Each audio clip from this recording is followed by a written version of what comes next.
Habari za wakati huu na karibu tena ndugu mpenzi mtazamaji, ni kutaarifu yale ambayo yanajiri katika nyanja za kisiasa nchini Tanzania.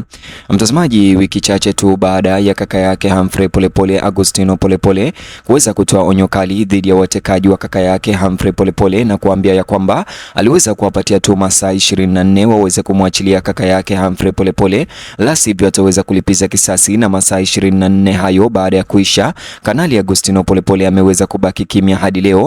Haijulikani kama anapanga mikakati ya kulipiza kisasi au la, lakini ripoti mchana wa leo zimeweza kuibuka kuhusiana na Humphrey Polepole ambazo ni ripoti za kutisha.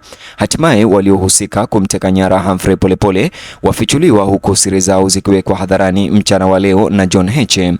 Mtazamaji, kabla ni kujuzi haya yote, chukua sekunde yako moja, bonyeza alama like, kisha bonyeza neno subscribe na alama kengele chini ya video hii. Matokeo yanayoendelea leo yamerudisha jina la Humphrey Polepole kwenye uangalizi wa kitaifa baada ya mjadala mkali mtandaoni na maoni ya kisiasa kupendekeza kwamba maelezo kuhusu madai ya kutekwa nyara Humphrey Polepole yalikuwa yanahojiwa hadharani na kujadiliwa leo. Ingawa hakuna ripoti rasmi ya uchunguzi iliyotolewa ili kudhibitisha kwa udhabiti kilichotokea, umakini mpya umeongeza wasiwasi na uvumi wa umma, huku siri za watekaji zikiweza kufichuliwa, haswa pia kutokana na historia ya hivi karibuni ya Tanzania ya kesi ambazo zijatatuliwa zinazohusisha upotevu au utekaji nyara wa nguvu na madai ya vitisho vya kisiasa. Mtazamaji, mjadala huu leo umeshika kasi kufuatia ujumbe mzito ulioweza kufichuliwa na siri nzito iliyoweza kufichuliwa na makamu mwenyekiti wa Chadema John Heche kuhusiana na watekaji nyara wa Humphrey Polepole kwenye mitandao yake ya kijamii ya X almaarufu ikijulikana kama Twitter. Katika ujumbe wake, John Heche hakujitokeza kutangaza upelelezi wa makosa ya jinai uliokamilika, bali amelaani kile alichoeleza kuwa ni tabia ya utekaji, ukatili na uvunjaji wa sheria ambayo anasema imeruhusiwa kuendelea bila kuwajibika. Matamshi yake yalitafsiriwa kwa kiasi kikubwa kuwa yanagusa kesi zilizowahi kushtua taifa, ikiwemo hali inayomzunguka Humphrey Polepole na watekaji wake. Katika chapisho hilo lake aliloweza kuchapisha kupitia mtandao wake wa kijamii wa Instagram pamoja na mtandao wa kijamii wa X almaarufu zamani ukijulikana kama Twitter, aliweza kupakia picha yake Humphrey Polepole, na katika chapisho lake aliandika hivi kama unavyotazama kwenye screen yako, nikinukuu, kwamba mliomteka Polepole hamjachochea hicho mnachoita vurugu, kwamba kwenu nyinyi wanaochochea vurugu ni wale wanaoambia acheni kuteka watu, kwamba nyie na watoto wenu ni binadamu kuliko mnaowateka na kuwaua, kuwadhalilisha na kusambaratisha familia zao. Kwenu nyie mtu akikemea utekaji, huyo anafanya vurugu. Nyie mnaona haki yetu sisi ni kukaa kimya, mtuchinje kama kuku tukipiga hata kelele ya maumivu, kwenu ni vurugu. Biblia takatifu inatuambia kwamba kipimo kile kile unachopimia wenzio ndio utakachopimiwa, maana apandacho mtu ndicho atakachovuna. Hayo si matamshi yangu, ni maneno makali yaliyoweza kuchapishwa na makamu mwenyekiti wa Chadema John Heche kuhusiana na Humphrey Polepole na watekaji wake. Hata hivyo, Humphrey Polepole, afisa wa zamani wa CCM na mwanadiplomasia siku za nyuma CCM, amekuwa akihusishwa na malumbano makali ya kisiasa, huku akitoa mapendekezo yoyote ya kutekwa au kutishwa yanayohusisha jina lake katika kesi hii nyeti sana. Maoni ya mtandaoni yanaonyesha kuwa Watanzania wengi wanauliza iwapo kile ambacho kimenong'onezwa kwa muda mrefu na watu wengi kinazungumzwa kwa uwazi, hata kama ni kwa maoni ya kisiasa badala ya kufichuliwa rasmi kisheria. Katika simulizi yake, John Heche aliwaonyesha wanaodaiwa kuhusika na vitendo vya utekaji nyara vya Humphrey Polepole kuwa ni watu walioacha kanuni za msingi na maadili za sheria na Tanzania.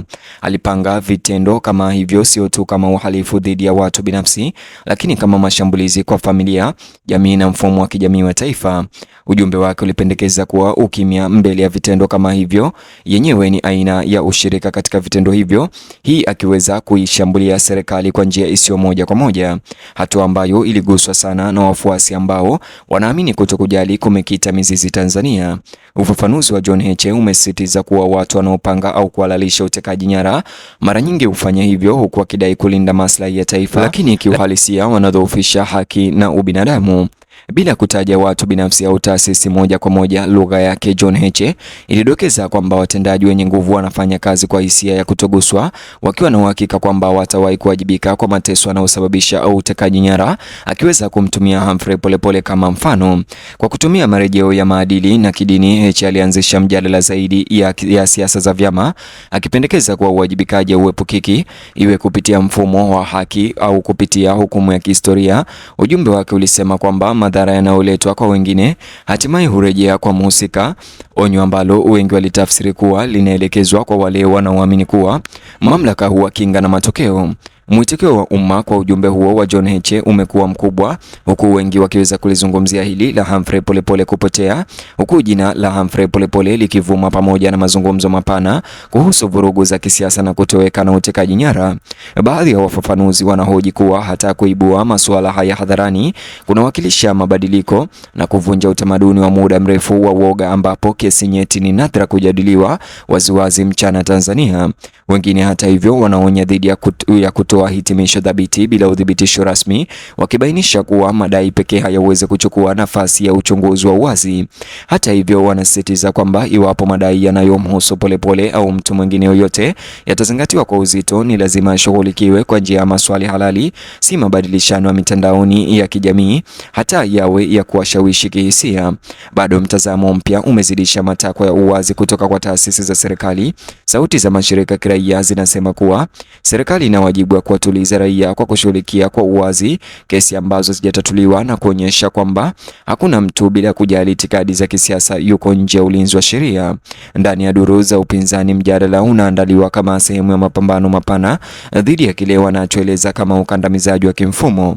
Madai ya kulenga watu mashuhuri kama Polepole yanatajwa kuwa ushahidi kwamba migogoro ya kisiasa nchini Tanzania haiathiri tu watendaji wa upinzani, lakini pia inaweza kuwakumba wale ambao wanajiunga na chama tawala.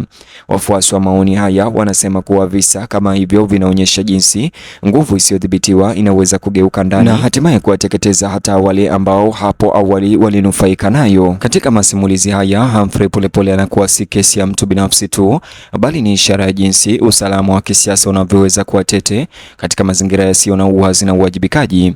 Wakati huo, sauti zilizoegemezwa na serikali zimehimiza kujizuia, zikionya kwamba kueneza madai ambayo hayajathibitishwa kuna hatarisha kuzusha mivutano na kuharibu umoja wa kitaifa. Wanasisitiza umuhimu wa kutegemea njia rasmi na kuonya dhidi ya kubadilisha madai mazito kuwa zana za uhamasishaji wa kisiasa.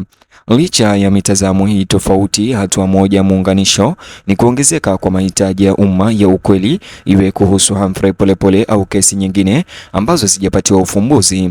Watanzania wengi wanataka uchunguzi ufanyike wa kuaminika ambao unaweza kudhibitisha makosa au kuondoa uvumi na ushahidi, badala ya kuwaacha wananchi wakiwa kwenye mtego wa kubahatisha. Wakati mjadala ukiendelea, kutokuwepo kwa taarifa rasmi ya wazi kuhusu madai mahususi yanayojadiliwa kumezua maswali zaidi kwa watazamaji wengi. Ukimya kutoka kwa mamlaka si jambo la kutia moyo tena, lakini badala yake huongeza mashaka na kutoaminiana. Hatimaye mazungumzo yanayoendelea yanaonyesha hesabu pana ya kitaifa na masuala ya mamlaka, uwajibikaji na haki za binadamu. Hata hivyo, mtazamo wa Humphrey Polepole unasisitiza jinsi masuala haya yanavyovuka mipaka ya kisiasa na jinsi wa Tanzania wanavyotafuta haraka uhakikisho kwamba utawala wa sheria badala ya woga au usiri utafafanua mustakabali wa nchi. Mtazamaji, ni hayo tu niliyokuandalia kuhusiana na Humphrey Polepole na John Heche. Chukua sekunde yako moja, bonyeza alama like, kisha bonyeza neno subscribe na alama kengele chini ya video hii, kisha gusa kiboksi hicho kwenye screen yako, kitakuelekeza katika video ama taarifa zetu mpya.